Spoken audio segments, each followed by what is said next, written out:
आइए जानते हैं इस वीडियो से देखते हैं। तो कुछ जानवर ऐसे होते हैं दोस्तों, जो कि आपने अपने इंटरनेट ही पे ऐसी मालिक को बहुत सारी नुकसान वीडियोस पहुंचाते देखी होंगी जिसमें इंसान जानवरों को पालते हैं, लेकिन अगर क्या हो जब इनका पालतू जानवर इन्हें ही नोच कर खा जाए। वेल तो दोस्तों, आज की इस वीडियो में हम आपको कुछ ऐसे लोगों से मिलवाने जा रहे हैं जिन्हें अपने ही पाले हुए जानवर ने मौत के घाट उतार दिया।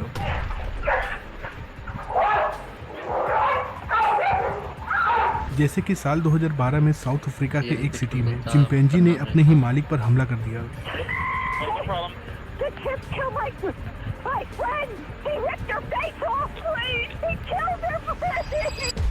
ये हमला कोई नॉर्मल हमला नहीं था, बल्कि इस चिंपैंजी ने अपने मालिक का पूरा चेहरा ही बर्बाद कर दिया और तो और अपने भाई बड़ा मालिक का हाथ भी खतरनाक है काट तो। दिया। वेल तो दोस्तों, आज के इस वीडियो में हम आपको कुछ ऐसी ही घटना दिखाने जा रहे हैं जब पालतू जानवर ने अपने मालिक के ऊपर ही हमला कर दिया। टेरी वेंस गार्डनर। दोस्तों, क्या कभी आपने सुना है कि सुअर भी किसी की जान ले सकते हैं? दरअसल ये घटना है साल 2012 की, जिसने सबको चौंका कर रख दिया। दरअसल लॉस वेजन में रहने वाले 34 साल के किसान जो कि सुअरों को पालते थे, उन पर उन्हीं के सुअरों ने हमला कर दिया और उन्हें खा लिया। जब लोगों को इस घटना के बारे में पता जो चला तो जंगली वहाँ के जानवर लोग चौंक होते हैं वो गए। तो दरअसल बहुत टेरी खतरनाक वेंस पहुंच गार्डनर जाते एक नॉर्मल से किसान थे जो अपने बाड़े में कई सारे सुअरों को पालते थे। जब एक दिन ये सुअरों को खाना देने के लिए सुअरों के बाड़े में जाते हैं और फिर उसके बाद वो वहाँ से कभी वापस नहीं आते हैं। जिसके बाद जब इनके परिवार वाले इन्हें ढूंढने के लिए बाड़े में गए तो उस समय उनकी लाश जमीन पर पड़ी हुई थी और सभी सुअर उन्हें खा रहे थे। जिसके बाद उनके परिवार वालों ने ये सभी जानकारी पुलिस को दी। जब पुलिस ने इन्वेस्टिगेट किया तो पता चला कि उन्हें हार्ट अटैक आया होगा, जिस वजह से वो बाड़े में ही गिर गए। और फिर उसके बाद सुअरों की जो प्रवृत्ति होती है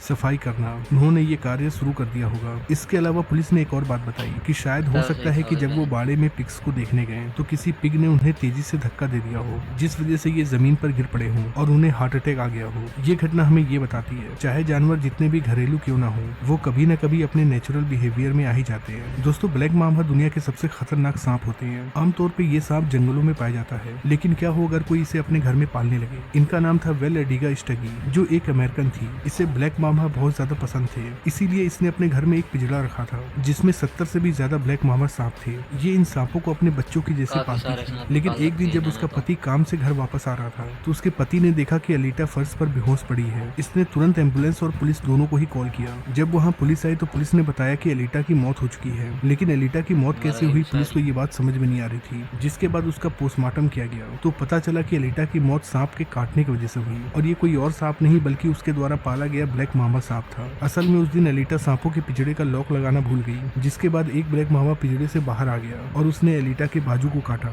जिस वजह से एलिटा की मौत हो गई। ब्लैक मामा का जहर इतना जानलेवा होता है कि अगर ये किसी को भी काट ले तो उस इंसान का बच पाना नामुमकिन होता है। दोस्तों, अभी जिस शख्स को आप देख रहे हैं इसका नाम है एजे मैरिक। मैरिक को टाइगर पालने का बहुत शौक था, इसीलिए इसने अपने घर में एक बंगाल टाइगर पाला हुआ था। इसने उसके लिए घर के बैकयार्ड में एक कमरा भी बनाया हुआ था। उस कमरे के अंदर टाइगर की जरूरत की हर एक चीज रखी हुई थी। एक दिन एजे मैरिक के कुछ दोस्त उसके टाइगर को देखने के लिए आते हैं, लेकिन जैसे ही मैरिक के दोस्त टाइगर के रूम में जाते हैं तो टाइगर ने उन्हें देखते ही उन पर हमला कर दिया। मैरिक ने अपने दोस्तों को बचाने के लिए टाइगर को पकड़ने की कोशिश की, लेकिन वो टाइगर बहुत गुस्से में था और न जाने उसे ऐसा क्या हो गया कि वो मैरिक के आउट ऑफ कंट्रोल हो गया। उसके बाद इसने मैरिक पर ही हमला कर दिया। उसने पहले मैरिक को अपने पंजों से जख्मी किया और फिर वो उसके ऊपर बैठकर उसके गर्दन को अपने दांतों से काटने लगा। इससे पहले कि पुलिस आकर मैरिक की जान बचा पाती, मैरिक की मौत हो जाती है। दोस्तों, बिल्लियों के बारे में कहा जाता है कि बिल्लियां बहुत ही मासूम होती हैं, इसीलिए हम में से बहुत सारे लोग बिल्लियों को पालते हैं। लेकिन आज हम आपको एक ऐसे इंसिडेंट के बारे में बताने जा रहे हैं जिसके बारे में जानने के बाद आपको पता चल जाएगा कि बिल्लियां कितनी खतरनाक होती हैं। दरअसल ये घटना है इंग्लैंड की, जब जेनेट अपने पति से अलग हो गई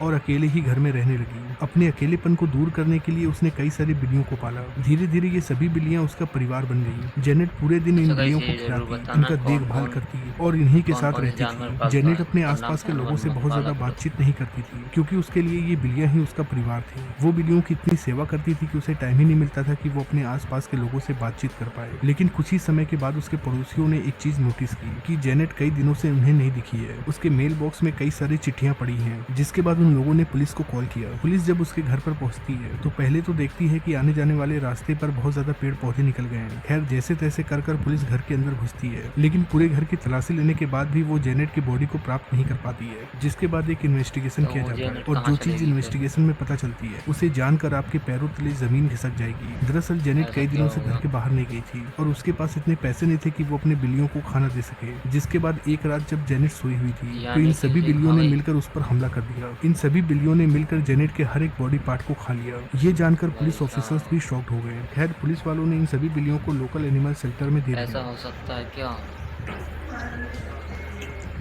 दोस्तों हो सकता है कि आपको कैसोवरी के बारे में पता ना हो, तो आपको बता दें कि ये दिखने में बहुत ही प्यारी होती हैं, लेकिन इनकी एक खासियत ये भी है कि ये बहुत ही ज्यादा खतरनाक होते हैं। इनके दौड़ने की रफ्तार 30 किलोमीटर प्रति घंटे होती है। ऑस्ट्रेलिया में एक शख्स था काफी जिसका अच्छी नाम होती है। मार्विन हॉर्मोस था। उसे चिड़ियों को पालने का बहुत शौक था, इसीलिए उसने कैसोवरी को पाला था। लेकिन एक दिन जब वो इस कैसोवरी को खिला रहे थे तो कैसोवरी कूदने लगी और उनके ऊपर हमला करने लगी। कैसोवरी की हमला करने की रफ्तार बहुत तेज थी, इसीलिए उन्हें समझ में नहीं आ रहा था कि वो अपनी जान कैसे बचाएं। वो पिछले 20 सालों से कैसोवेरीज को पाल रहे थे, लेकिन ऐसा उनके साथ पहली बार हुआ था कि किसी कैसोवेरी ने उन पर हमला कर दिया हो। खैर कुछ ही दिन के बाद उनकी मौत भी हो जाती है। Sandra and her wolf dog. दोस्तों ये तो आपको पता ही है कि भेड़िए कितने खतरनाक होते हैं, इन्हें पालना लगभग हाँ भाई। नामुमकिन होता है। वही लोग कुत्तों को पालते हैं, भेड़िए लेकिन तो नहीं वुल्फ पाले डॉग एक जाते, ऐसी ये प्रजाति है जिसे वुल्फ और कुत्तों को किसी क्रॉस के कर कब्जे में बनाया नहीं गया आता। है। ऐसे ही सेंट्रा ने अपने घर में बहुत सारे वुल्फ डॉग को पाला हुआ था। इनका मानना था कि अगर ये किसी भी जानवर को प्यार करेंगे तो वो उसे अपने पास रख सकते हैं, लेकिन ये बात इन्हें महंगी पड़ जाती है, क्योंकि जब वो रोज की तरह एक दिन वुल्फ डॉग के बाड़े में गई